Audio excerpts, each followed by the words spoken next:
Bismillahirrahmanirrahim. Assalamualaikum warahmatullahi wabarakatuh. Berjumpa kembali di mata kuliah Agent pertemuan ke-6 ya. Dan pada pertemuan kali ini kita akan membahas mengenai hal yang sedang booming ya, yaitu Internet of Things. Jadi IoT atau Internet of Things ini dalam aplikasi di industri 4.0 sangat banyak digunakan ya, apalagi dalam konsep agent dan multi agent. Nanti ada hubungannya dengan materi mass atau multi agent system yang tempo lalu kita pelajari. Baik, mari kita mulai.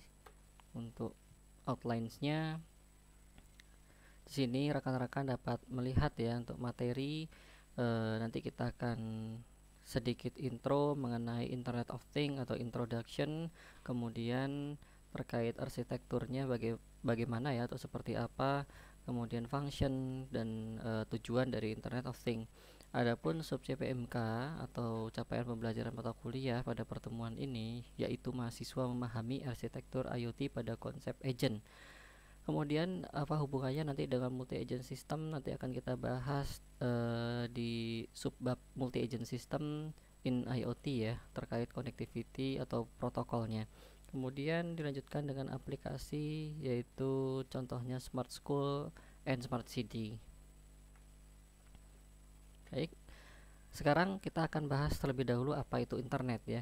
Jadi internet ini adalah jaringan yang menghubungkan komputer-komputer di seluruh belahan dunia atau global. Jadi satu orang dengan orang yang lain itu akan dapat berkomunikasi dengan adanya internet. Internet ini nanti yang dikirim adalah suatu paket data ya, dan itu berjalan pada protokol yang standar ya. Dan kemudian dengan internet ini memungkinkan komputer berkomunikasi hingga antar negara. Jadi seluruh dunia dapat berkomunikasi.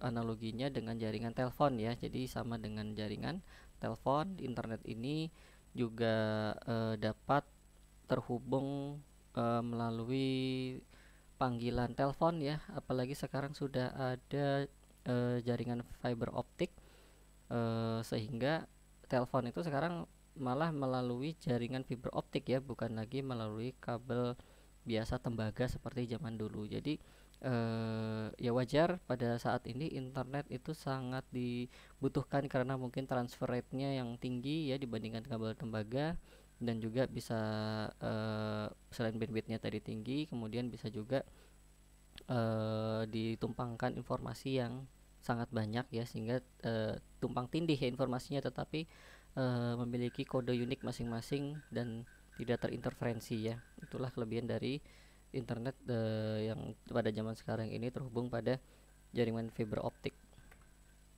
Sekarang kita lihat sejarah internet. Pada 1969, Departemen Pertahanan Amerika Serikat membangun jaringan komputer untuk menyampaikan informasi agen-agen pemerintahan. Nah, jadi tahun 1969 ini sudah ada ya untuk internet ya. Kemudian tahun 1972, layanan surat elektronik atau email untuk pertama kali diluncurkan di Amerika Serikat. Jadi sudah lama sekali untuk surat elektronik ini ya di Amerika Serikat. Jadi ini di belahan dunia barat ini sudah mulai dari tahun 1960-an ya sudah mulai dikembangkan internet. Kemudian tahun 1976 yang rekan-rekan lihat, email diluncurkan di Inggris ya, jadi merembet ke Inggris ya.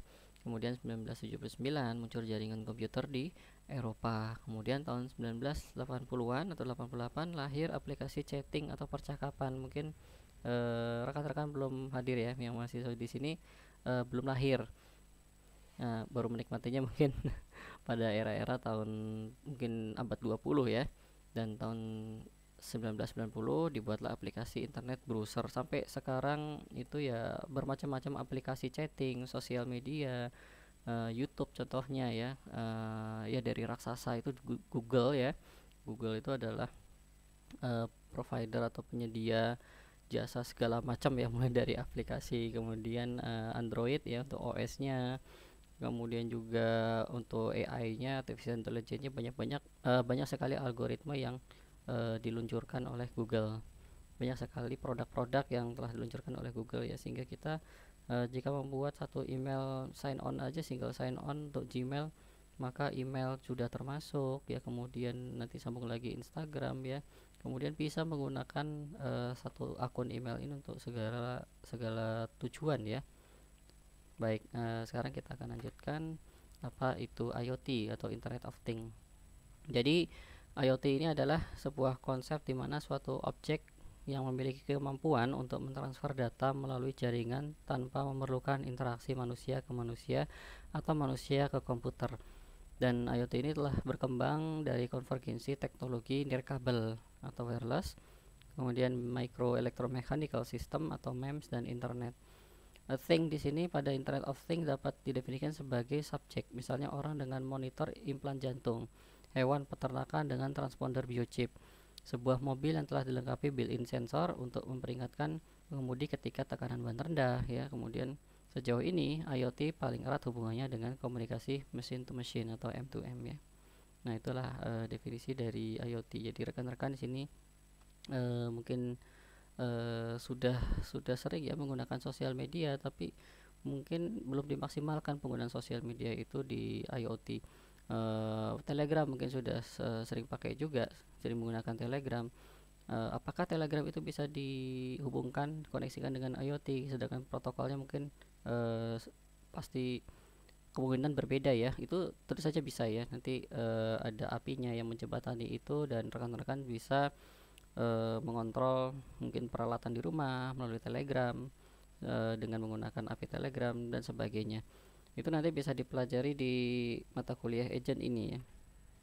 Nah, sekarang kita lihat jaringan nirkabel itu apa. Jadi jaringan nirkabel ini adalah sebutan untuk jaringan tanpa kabel. Jadi wireless ya. Contohnya WiFi, kemudian GSM, GPRS ya kalau zaman dulu ya. 2G ya, 2G, 3G, sekarang 4G ya. Intinya jaringan yang transfer datanya ini tidak menggunakan kabel tembaga, ini disebut dengan jaringan nirkabel. Kemudian apa itu MEMS atau Micro Electromechanical System? Is the integration of mechanical elements, sensor, actuator, and electronics on common silicon substrate through microfabrication technology. Jadi MEMS ini adalah micro electromechanical system yang dimananya terintegrasi beberapa elemen mekanik ya, seperti sensor, aktuator, dan lain sebagainya, dan itu menjadi satu chip ya, satu chip yang kecil, jadi sudah dirancang. Dan HP-HP sekarang ini juga contohnya Snapdragon, mungkin rekan-rekan pernah dengar ya. Di dalam Snapdragon ini sudah satu chip itu sudah terdiri dari sensor-sensor, misalnya sensor proximity, kemudian sensor accelerometer ya, kemudian gyro dan lain sebagainya. Ini sudah terintegrasi menjadi satu ya, satu kesatuan situ, jadi lebih praktis. Kemudian how the internet works, di sini mulai dari web server ya, web server, kemudian setelah itu ada ISP, Internet Service Provider, di situ ada domain name server, kemudian masuk ke router, dan internet di sini dibagi-bagi ya dengan router.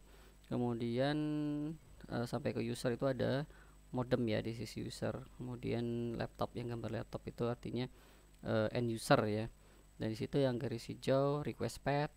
Jadi user ini juga request ya, ada jalur request permintaan, kemudian sampai dengan web server di situ, kemudian di return lagi, dikembalikan lagi paketnya ke user. Jadi kalau mungkin rekan-rekan di sini mungkin mengetahui adanya upload dan download. Nah, di situ kalau kita masih request itu upload ya, kemudian download itu hasil dari request kita atau return path-nya, seperti itu.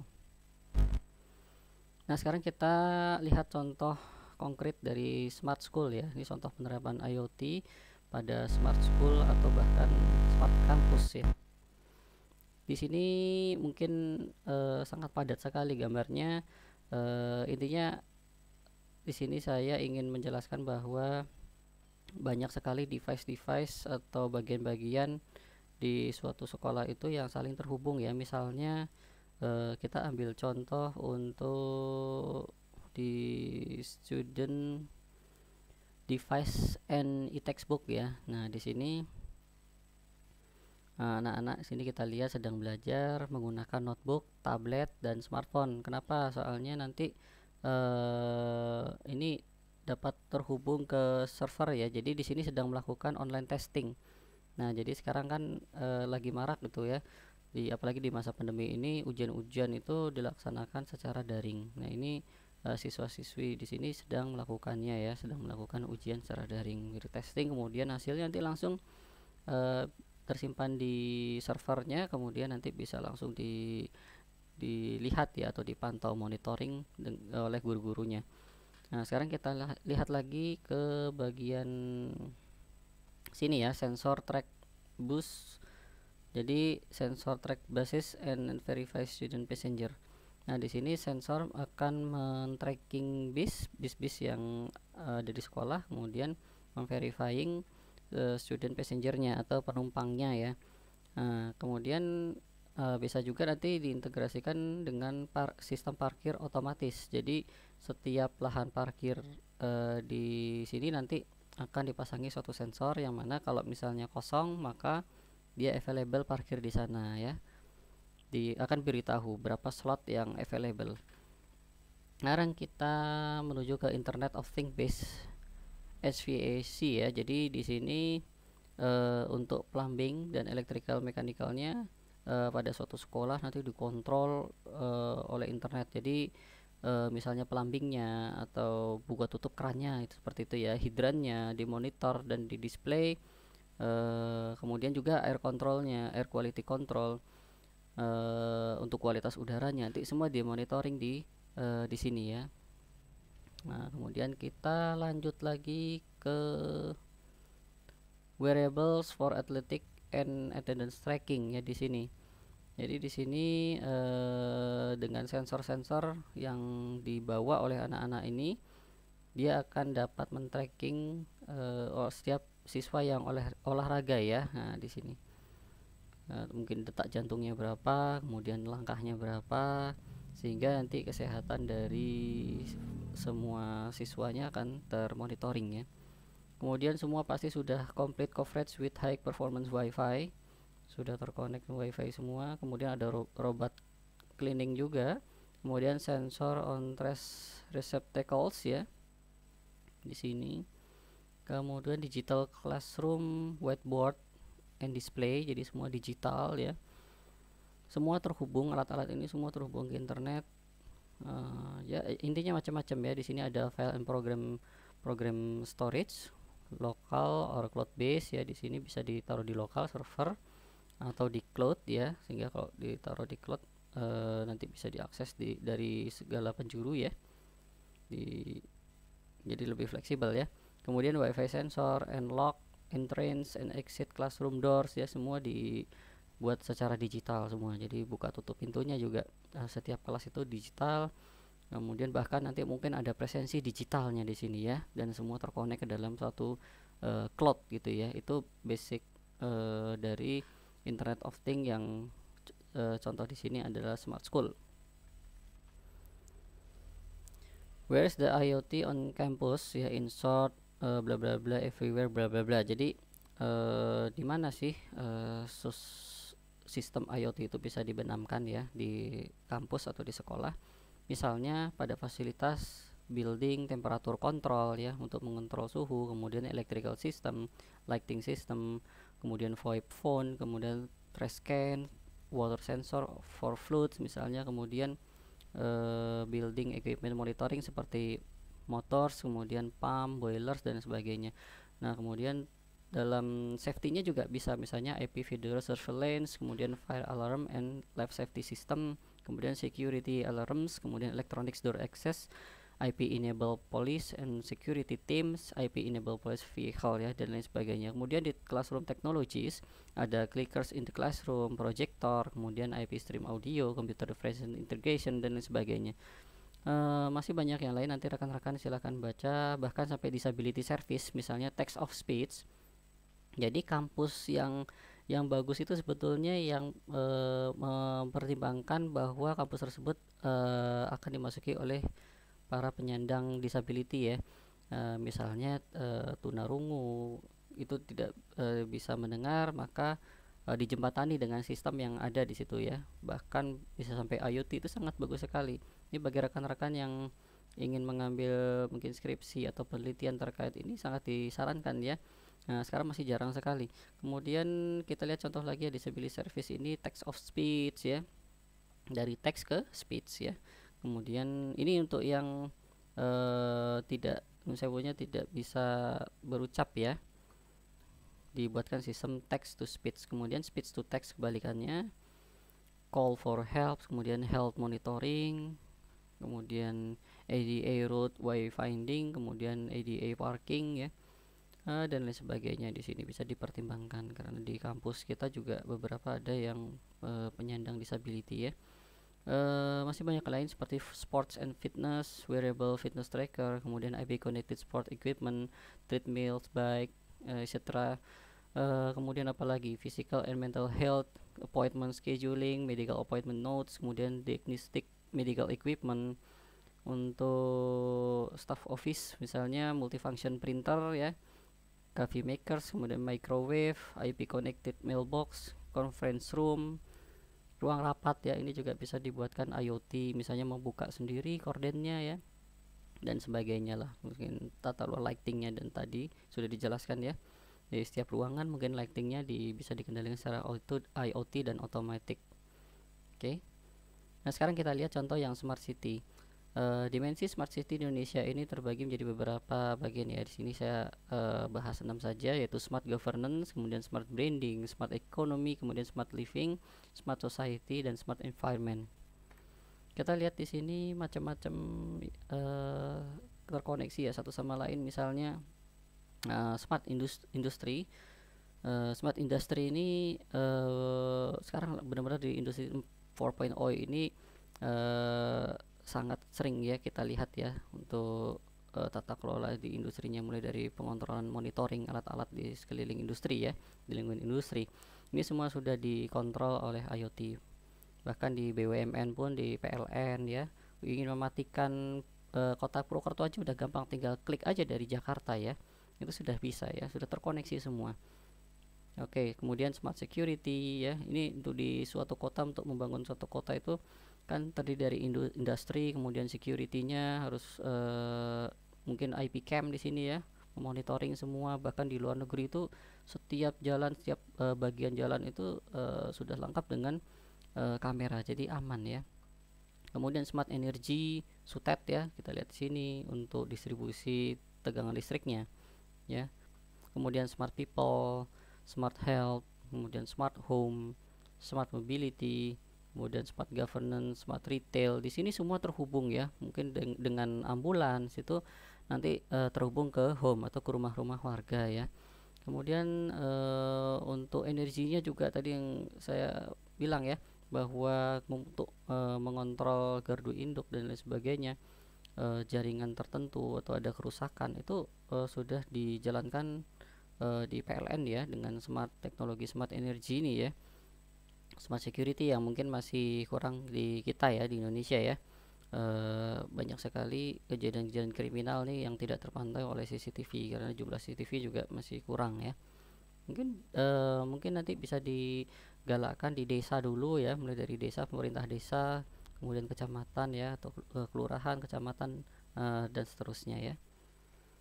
Oke, itu adalah smart city. Jadi semua terkoneksi. Ada kejadian emergency, nanti akan di kita langsung memanggil ambulan langsung dari handphone saja ya. Jadi tidak repot-repot ya. Semua menggunakan smartphone, dan semua itu dalam genggaman kita ya. The world in our hand ya. Ada lagi smart health system, di mana sensor-sensor ini dibenamkan dalam tubuh manusia ya. Intinya adalah untuk memonitoring seperti misalnya tekanan darah ya, menggunakan sensor Note di situ, kemudian detak jantung ya. Bisa juga ada yang namanya alat Holter ya, itu untuk melakukan rekam jantung EKG 24 jam ya. Nah, dan disimpan hasilnya, dan itu bisa langsung semua itu terkoneksi ke dokter ya. Jadi kondisi tubuh seseorang, mereka sedang berjalan, kemudian sedang bernafas, kemudian sedang melakukan aktivitas, intinya nanti akan termonitoring. Kemudian jika ada sesuatu yang janggal atau berbahaya, nanti akan si alat ini akan langsung menghubungi rumah sakit ya misalnya, atau klinik ya. Jadi langsung melakukan tindakan emergency. Jadi lokasi atau GPS-nya di mana ya. Jadi cell phone networknya juga turut berperan di sini. Jadi untuk tindakan emergency ini nanti akan berjalan sangat cepat ya dengan adanya koneksi internet. Jadi semua ini dibawa menjadi ke dalam ranah internet ya. Jadi semua apa-apa internet gitu ya di zaman sekarang ya. Baik di family, kemudian tindakan emergency, kemudian di rumah sakit dan sebagainya. Oke, rekan-rekan, mungkin demikian yang dapat kami sampaikan. Kurang lebihnya mohon maaf. Kita berjumpa lagi di pertemuan yang akan datang, di pertemuan ketujuh. Billahi taufik wal hidayah. Wassalamualaikum warahmatullahi wabarakatuh.